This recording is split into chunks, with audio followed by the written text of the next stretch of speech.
Da istri mah siga cucunguk. Ari diudag-udag sesah, tapi upami tos nangkarak osok oseh-osehan. Wahi wabarakatuh, dararamang wabos. Aduh, nyai teh nuju teu damang. Cek dokter teh mah nyai teh stres. Kudu seur liburan ka Paris, ka Hong Kong, ka Singapura. Eta oge atos nyarios ka caroge. Yen nyai teh cek dokter teh kedah seur liburan. Caroge teh kalah nyarios kieu. Omatnya ti isukan mah ulah ka dokter eta deui. Ganti dokterna.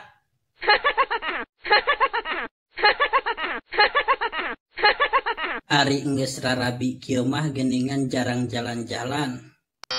Beda siga baheula keur bobogohan minang jalan-jalan.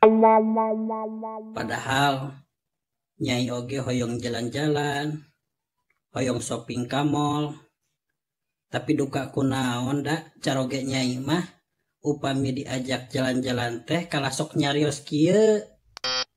Ari baheula urang rarabi teh kusabab jodoh lain. Tah cek papatah oge, ari jodoh tara ka mana-mana. Jadi ulah ka mana-mana.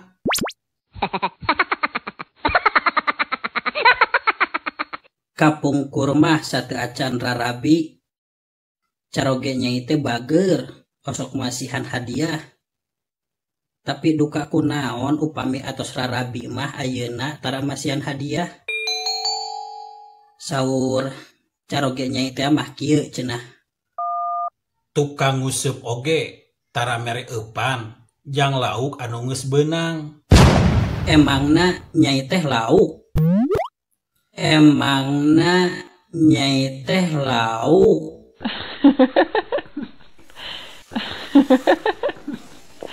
Tapi saur nama caroge nyai mah banggaeun pisan gaduh istri ka nyai teh.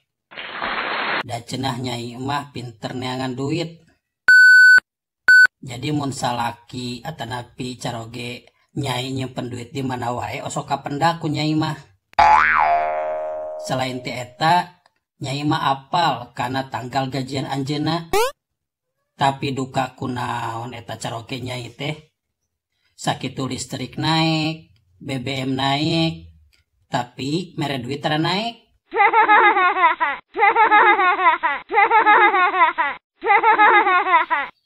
Tapi da upami diemut-emut kumaha deui atuh. Da istri mah siga cucunguk. Ari diudag-udag sesah, tapi upami tos nangkarak osok oseh-osehan. Kadang-kadang mah nyai sok heran ka caroge teh. Pan tadi enjing teh nyai teh mangdamelkeun kopi kanggo anjeunna.